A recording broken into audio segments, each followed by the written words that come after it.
Meu nome é Sérgio Machado Rezende, sou professor titular de Física da Universidade Federal de Pernambuco, professor do Departamento de Física da Universidade Federal de Pernambuco. Eu nasci no Rio de Janeiro há um bom tempo, estudei no Rio de Janeiro, fiz o primário, o ginásio e o científico em escolas públicas e entrei numa universidade privada, porque eu queria estudar engenharia eletrônica, isso porque eu gostava muito de física. No científico eu fui um bom estudante de física e de matemática, consequentemente, e por conta disso eu quis fazer engenharia eletrônica. E no Rio de Janeiro, a única universidade que tinha curso de engenharia eletrônica era a Universidade Católica, a PUC do Rio de Janeiro. Eu então fiz esse curso de engenheiro de telecomunicações e à medida que o curso foi chegando ao final, eu fui gradualmente decidindo que eu ia fazer uma pós-graduação. E não havia pós-graduação no Brasil naquela época. Eu me formei em 1963 em engenharia. Então eu mandei pedidos para fazer o mestrado em universidades americanas, eram as mais fortes, né? De longe as mais fortes naquele mundo, naquele tempo. As universidades europeias ainda se recuperando da guerra, que tinha terminado há 20 anos.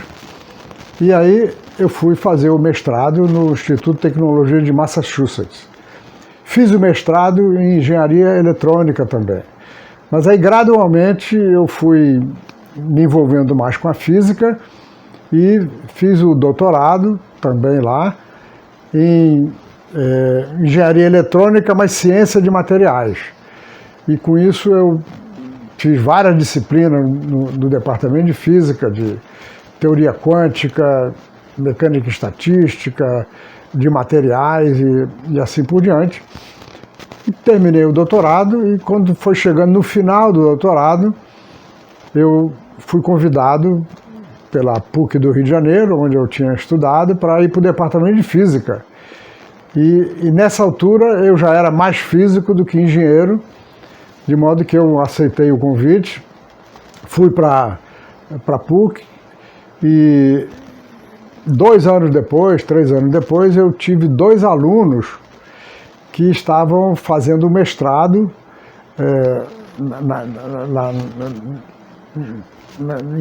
em áreas parecidas e eles eram de Pernambuco. Eles eram 2 alunos de uma turma de 5 engenheiros elétricos e eletrônicos que tinham ido fazer o mestrado, 2 na PUC e 3 em São Paulo, porque estavam querendo criar um grupo de física em Pernambuco, aqui na UFPE. E eles me convidaram para vir para Pernambuco. Eu relutei um pouco, porque estava no Rio, não via muito, via muita dificuldade, né, de mudar para um lugar novo, mas o fato é que eu aceitei o convite deles e da universidade e vim para Recife em janeiro de 1972. Portanto, eu já estou aqui há mais de 50 anos, há mais de meio século. Em janeiro deste ano, eu completei exatamente 50 anos desde que cheguei aqui. Desde aquela época, a ciência no Brasil mudou muito. Como eu falei, não havia pós-graduação em 1964. A pós-graduação só foi institucionalizada no Brasil em 1968, numa reforma universitária. E nessa reforma universitária aconteceu outra coisa muito importante. Foram criados os regimes de tempo integral e dedicação exclusiva das universidades que não existiam antes. Os professores das faculdades davam aula em diversas áreas e depois eles iam para uma outra atividade para poder se sustentar, porque não havia regime e salário, naturalmente, de tempo integral. Então, em 1968, esses regimes foram criados nas universidades federais, logo depois estendido por algumas universidades estaduais, E aí o sistema brasileiro de ciência começou a crescer rapidamente, porque é na pós-graduação que se formam os pesquisadores. É muito difícil uma pessoa se tornar pesquisador somente tendo um curso de graduação, porque a pesquisa nos tempos de hoje ela exige conhecimentos avançados. E esses conhecimentos avançados são transmitidos para os estudantes exatamente nos programas de mestrado e, mais ainda, nos programas de doutorado. Então, desde a época que eu vim para cá, a pós-graduação no Brasil cresceu muito. Aqui em Pernambuco, nós criamos o mestrado em 1973 e criamos o doutorado em 1974. Desde aquela época, então, as universidades federais passaram a contratar professores.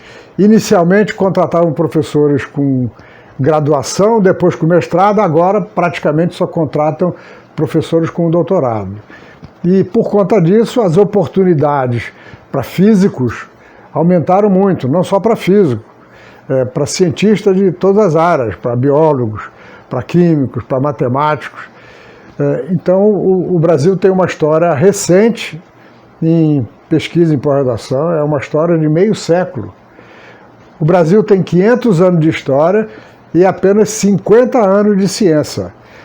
Essa é uma das razões pelas quais a nossa ciência ainda não tem, em várias áreas, o padrão que ela precisa ter para contribuir para o nosso desenvolvimento econômico, social.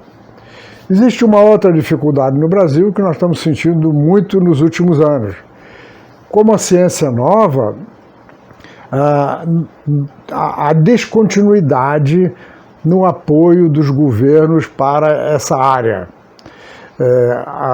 O apoio para a ciência fica dependendo muito dos governantes, porque não há uma tradição nessa área. Então, nos últimos anos, a situação tem sido muito difícil.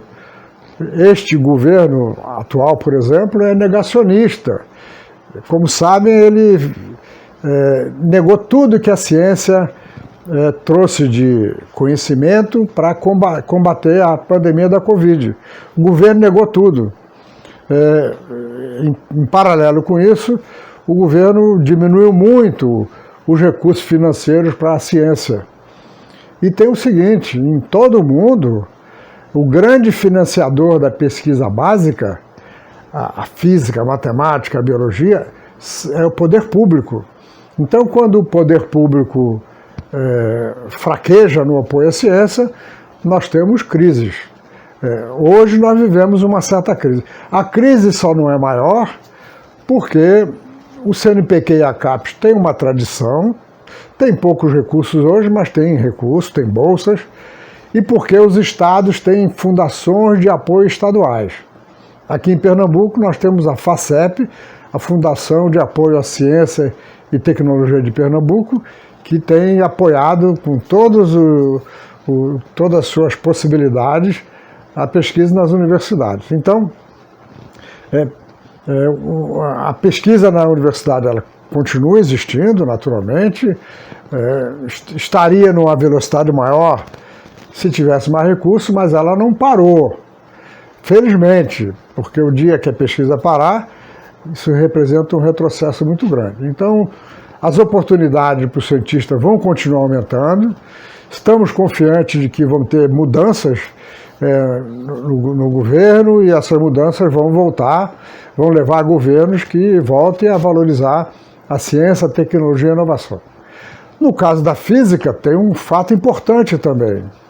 Nos países desenvolvidos, Estados Unidos, França, Alemanha, Reino Unido, quase metade dos físicos trabalham em empresas, porque as empresas fazem pesquisa, desenvolvimento e inovação. No Brasil, como nós não temos uma tradição de fazer pesquisa, de fazer inovação tecnológica, as oportunidades para físicos nas empresas é menor.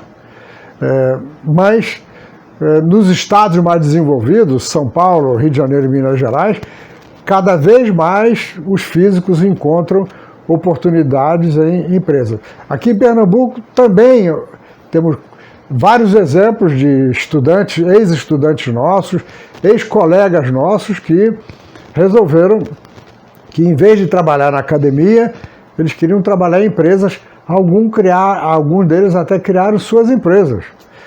Hoje tem meia dúzia de empresas aqui em Pernambuco, empresas de alta tecnologia, que são formadas por estudantes, ex-estudantes da Universidade Federal de Pernambuco, da Universidade Rural e do Instituto Federal de Ciência e Tecnologia, o IFPE.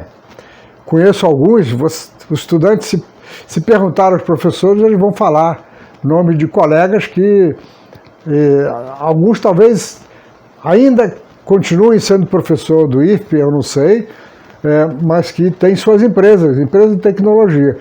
Porque para começar uma empresa de tecnologia avançada, é preciso ter uma base de ciência e tecnologia.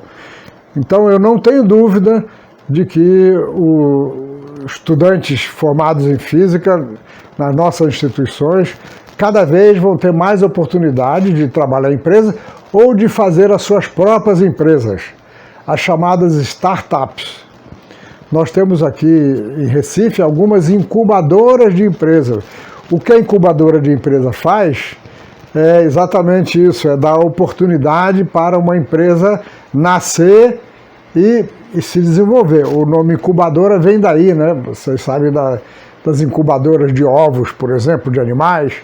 Incubadora de empresa é isso, é um ambiente em que estudantes ou jovens estão num ambiente em que os companheiros, os colegas, o que eles fazem é desenvolver ideias práticas e com possibilidade de aplicação e com possibilidade de levar um produto a um processo que gere rendimento, que gere riqueza. As empresas se desenvolvem motivadas pela lucratividade, isso é natural e é assim mesmo, em qualquer lugar do mundo.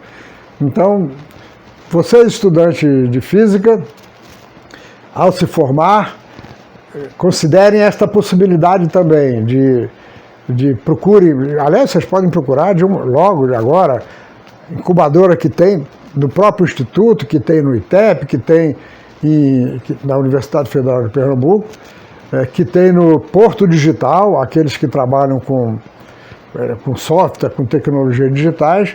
Então, as oportunidades estão se multiplicando e isso vai acelerar, porque o Brasil tem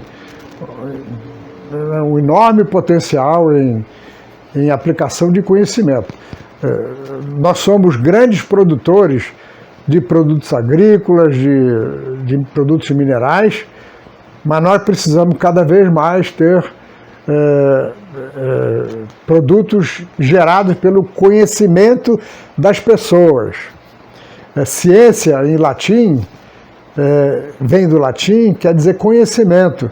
E é só com conhecimento, com o que está na nossa cabeça, né, é que nós conseguimos gerar ideias e transformar os produtos que estão em nossa volta. E quando essa transformação leva a uma novidade, e essa novidade é aceita pelo mercado, é aí que surge, então, as oportunidades para as pessoas terem lucratividade, se desenvolverem e assim por diante. Então, eu quero dizer aos estudantes de física que vocês têm um bom caminho, é preciso estudar muito, é preciso gostar de estudar e é preciso gostar de desafios. E com isso, eu não tenho dúvida de que vocês terão uma carreira de sucesso com muitas oportunidades, não só em Pernambuco, mas também em todo o Brasil. Eventualmente, alguns até vão para fora. Hoje nós conhecemos muitas pessoas que não encontraram as oportunidades que queriam aqui no Brasil e foram para fora. É uma pena que não tivessem tido a oportunidade aqui.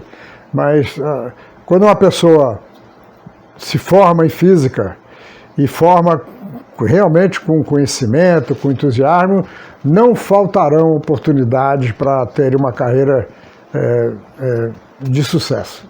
Boa sorte para todos vocês.